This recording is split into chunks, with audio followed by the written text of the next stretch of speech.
마태복음 21장 1에서 11절 말씀입니다. 21장. 그들이 예루살렘에 가까이 가서 감람산 벳바게에 이르렀을 때에 예수께서 두 제자를 보내시며 이르시되 너희는 맞은편 마을로 가라. 그리하면 곧 메인 나귀와 나귀 새끼가 함께 있는 것을 보리니 풀어 내게로 끌고 오라. 만일 누가 무슨 말을 하거든 주가 쓰시겠다 하라. 그리하면 즉시 보내리라. 하시니 이는 선지자를 통하여 하신 말씀을 이루려 하심이라. 일러스되 시온 딸에게 이르기를 내 왕이 내게 임하나니 그는 겸손하여 나귀 곧 멍에 매는 짐승의 새끼를 탔도다 하라. 하였느니라. 제자들이 가서 예수께서 명하신 대로 하여 나귀와 나귀 새끼를 끌고 와서 자기들의 겉옷을 그 위에 얹음에 예수께서 그 위에 타시니 무리의 대다수는 그들의 겉옷을 길에 펴고 다른 이들은 나뭇가지를 베어 길에 펴고 앞에서 가고 뒤에서 따르는 무리가 소리 높여 이르되 호산나 다윗의 자손이여 찬송하리로다. 주의 이름으로 오시는 이여 가장 높은 곳에서 호산나 하더라. 예수께서 예루살렘에 들어가시니 온 성이 소동하여 이르되 이는 누구냐? 하거늘 무리가 이르되 갈릴리 나사렛에서 나온 선지자 예수라. 하니라. 사랑하는 형제 여러분, 12월 19일 토요일 저녁 묵상에 오신 것을 환영합니다. 예수님께서 마태복음 16장 이후 계속해서 반복적으로 가르치신 것은 십자가에 연합하라입니다. 왕에게 연합하는 것이 왕의 신하이고 왕의 백성입니다. 그리고 왕은 자기 백성에게 연합합니다. 왕이 자기 백성에게 연합한다는 것은 자기 백성을 책임진다는 것인데요. 예수님의 백성인 믿는 자들은 죄인들이고 그 죄 문제를 해결하는 자만이 그들의 영원한 왕입니다. 예수님의 십자가는 왕으로서 자기 백성의 죄를 대속하여 책임지는 행위입니다. 즉 백성과의 연합입니다. 예수님께서 십자가에 연합하라는 가르침을 지속적으로 주신 것은 왕으로서의 가르침입니다. 이제 예수님은 그 마지막 사명인 십자가를 지기 위하여 예루살렘으로 향하는 길인데요. 이제부터야말로 예수님은 자기가 왕이신 것을 공공연하게 드러내십니다. 십자가를 지실 것이므로 왕이신 것을 먼저 드러내시는 것입니다. 십자가를 지시는 것이 왕의 일이니까 왕이신 것을 먼저 드러내시고 난 다음 십자가를 지실 거예요. 예수님은 지금까지 늘 자기 자신을 드러내지 않으셨죠. 정치 세력이나 종교 권력과의 대립을 일으키지 않고 피하셨습니다. 그들이 먼저 공격해 들어왔을 때에는 진리로서 가르치고 꾸짖어 주셨지만 정치적인 공세를 해본 적은 없으십니다. 그리고 자신을 늘 숨기셨습니다. 그런데 오늘 예수님은 왕적인 권세를 스스로 나타내시는 행동을 하십니다. 나귀를 주의 이름으로 징수한 것과 타시고 예루살렘에 입성하실 때에 호산나 무리의 환호를 기꺼이 받으신 것입니다. 평소에는 무리를 피해 다니셨는데 오늘은 유별합니다. 이것은 십자가를 지시기 위한 준비 작업입니다. 그리고 구약 예언의 성취입니다.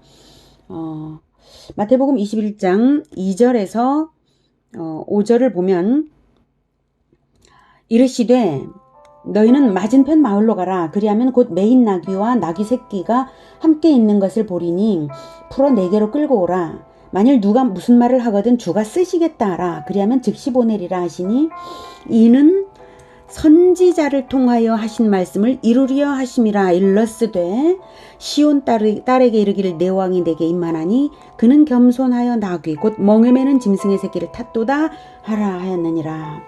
자, 이 구약, 이 5절이 구약 스가랴 9장 9절 예언을 인용한 것인데요. 확인할게요. 시온에 따라 크게 기뻐할지어다. 예루살렘에 따라 즐거이 부를지어다. 보라 내 왕이 내게 임하시나니 그는 공의로우시며 구원을 베푸시며 겸손하여서 나귀를 타시나니 나귀의 작은 것 곧 나귀 새끼니라. 시온은 다윗성인데요. 일반적으로 예루살렘을 말합니다. 그러면 시온의 딸은 예루살렘 백성을 말하는 것이 됩니다. 시온의 딸, 예루살렘의 딸 이렇게 말하는데 같은 말이고요. 그런데 문자적으로 예루살렘 주민만을 말하는가 하면 그것은 아니고요. 그리스도가 임하는 예언이기 때문에 이 예언은요. 그리스도가 임하는 예언이고 왕으로 등장하는 예언이기 때문에 시온은 예수 그리스도의 통치를 받는 그리스도의 나라를 의미하고 시온 딸은 왕이신 그리스도를 신랑으로 맞이하는 신부로서의 백성 즉 교회 공동체를 의미합니다. 이 예언이 주는 분명히 말해주는 이 예언의 의미는 이런 것입니다. 그리스도는 왕이시다. 그리고 이 예언을 성취하는 자는 그리스도요 왕이시다. 세 번째는 그리스도는 왕으로서 자기 백성에게 임하시기 위하여 즉 연합하시기 위하여 들어온다. 넷째, 그리스도는 공의와 구원을 베푸신다. 공의는 말하자면 공정한 심판이죠. 다섯 번째, 그리스도가 공의와 구원을 베푸시는 방법은 겸손이다. 십자가에서 심판과 구원이 이루어졌죠. 공의와 구원이. 하나님은 자기 아들을 이렇게 내어주심으로써 공의와 사랑을 확증하신 것입니다. 아들이신 예수님은 가장 지극한 겸손, 그 겸손으로서 공의와 구원을 이루신 것입니다.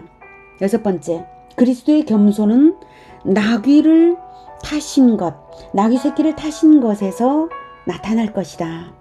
이것이 이 예언이 말하고 있는 바입니다.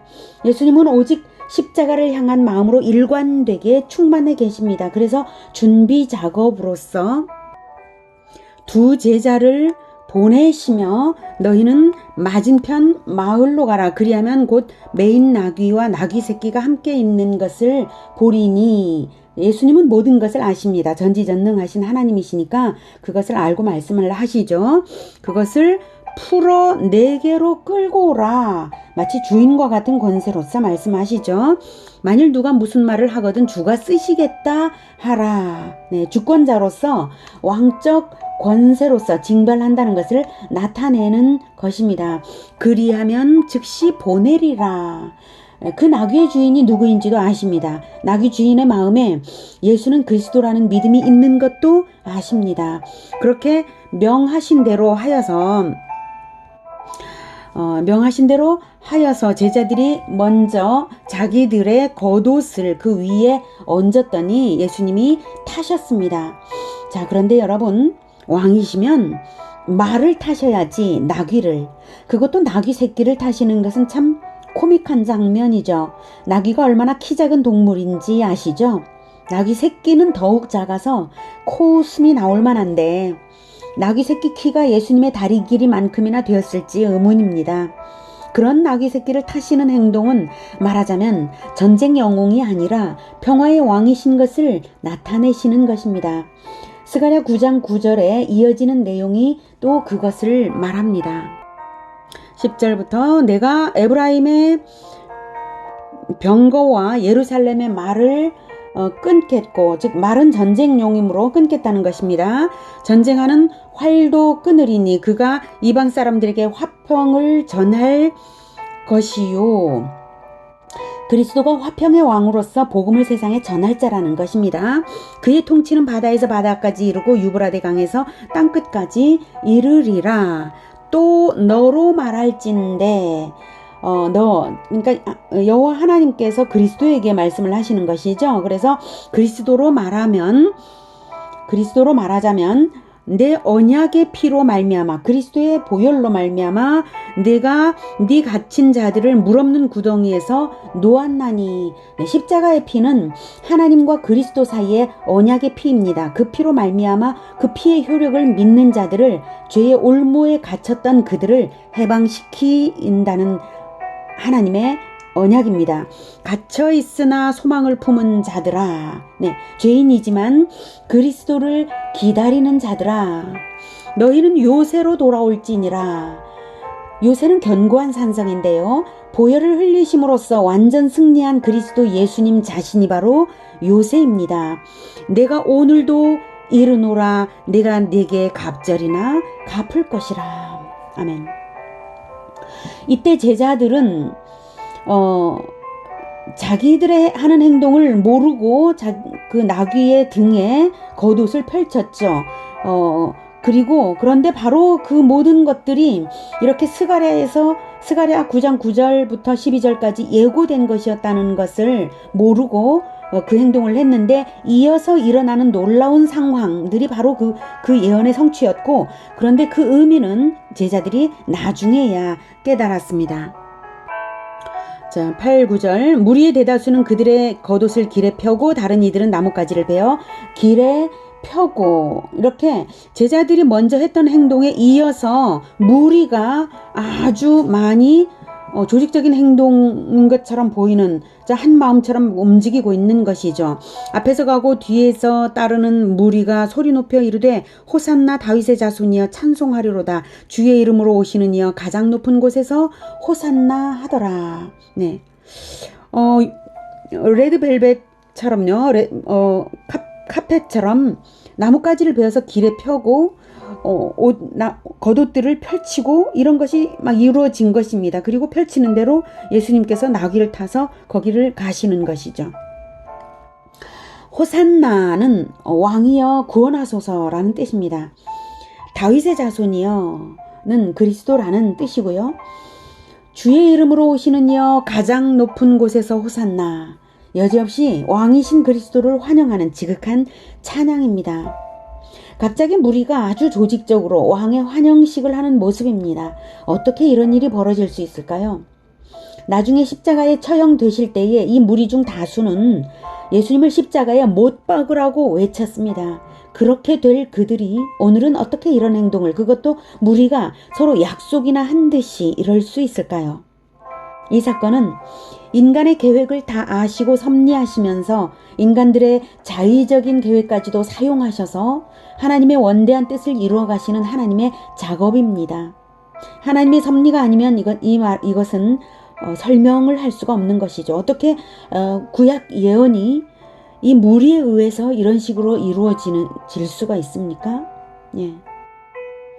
즉 그리스도를 정치적 영웅으로 떠받들어서 자기들의 혁명을 이루고자 하는 열심당의 선동이 아마도 있었을 것이고, 이스라엘 독립의 열망을 가지고 있던 대중은 열심당의 선동에 이끌려서 조직적인 행동에 동조되었을 것입니다. 그때는 6월절이 임박한 때였으므로 예루살렘에는 로마 제국 곳곳에서 찾아온 디아스포라 유대인들이 아주 많아서 열심당이 거사를 일으킬 아주 좋은 전로의 찬스였던 것입니다.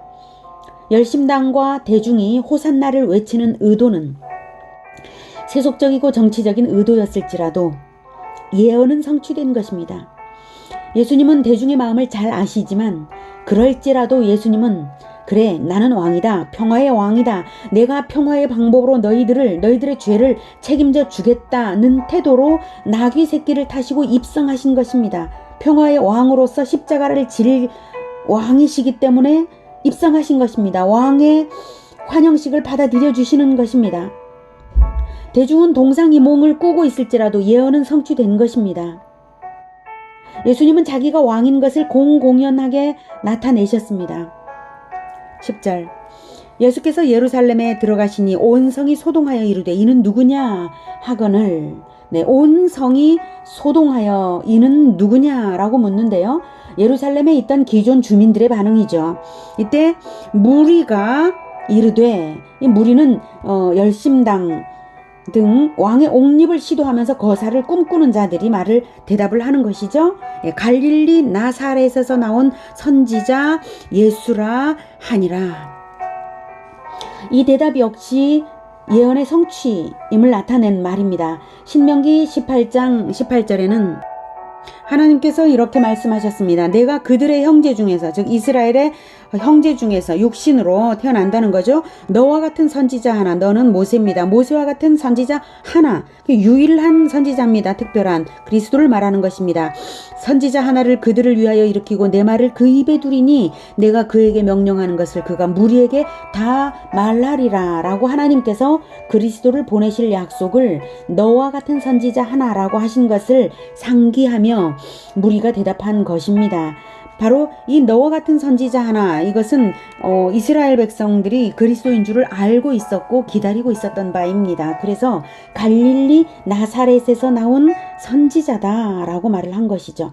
갈릴리 나사렛에서 나왔다는 것 역시 예언의 성취입니다. 마태복음 2장 23절에는 나사렛이란 동네에 가서 사니 이는 선지자로 하신 말씀에 나사렛 사람이라 칭하리라 하심을 이루리 하심이라라고 이것도 예언의 성취인 것을 알 수가 있는데요.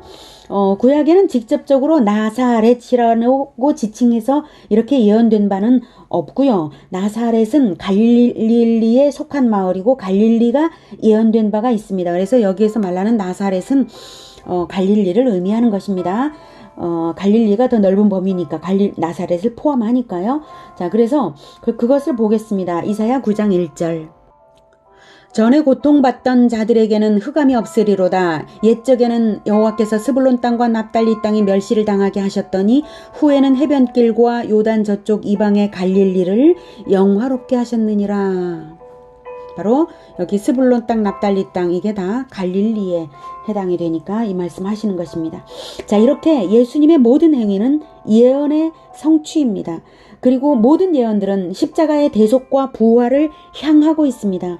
예수님은 왕이시고 평화의 왕으로서 영원한 왕이시기에 자기 백성의 죄를 영원히 완전 처리해야만 하는 사명으로 태어나셨고 이제 그 최종 사명을 향하고 있습니다. 오늘 본문은 하나님 아버지와 아들 예수님이 역사 전체를 통해 섭리하시고 사역하시면서 동역하시면서 죄인을 구원하여 영원한 평화의 나라를 세워가시는 것을 보여주고 있습니다. 이 놀라운 비밀을 알게 된 우리는 어떻게 하면 될까요? 우리는 그리스도의 백성으로서 왕을 환영하는 것이 우리의 할 일입니다. 다시 오실 그리스도를 환영하기 위해 기다리는 것이고 준비하는 것이죠. 이스라엘 무리는 참된 의미를 모르고 폭력 투쟁을 염두에 두고 호산나를 외쳤지만 우리는 완전하고 영원한 평화의 왕을 따르며 기다림으로 평화의 방법과 의도로서 호산나를 외치는 인생을 살면 될 것입니다. 우리가 사람들에게 전해주는 사랑의 복음, 그것이 바로 호산나입니다. 우리 교회 로고에는 종려나무 가지가 그려져 있습니다. 호산나를 외치며 다시 오실 예수님을 기다려 환영한다는 의미입니다.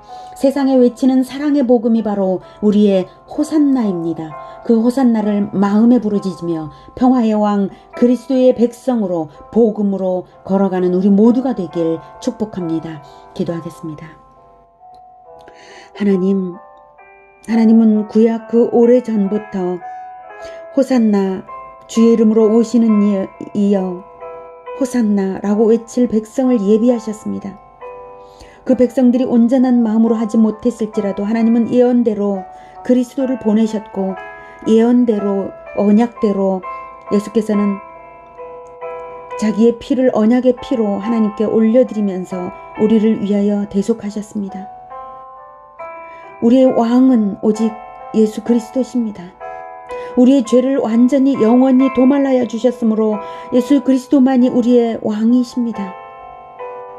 우리가 왕이신 예수님을 따라서 왕이신 다시 오실 예수님을 다시 기다리면서 호산나를 외치면서 살아가고자 합니다.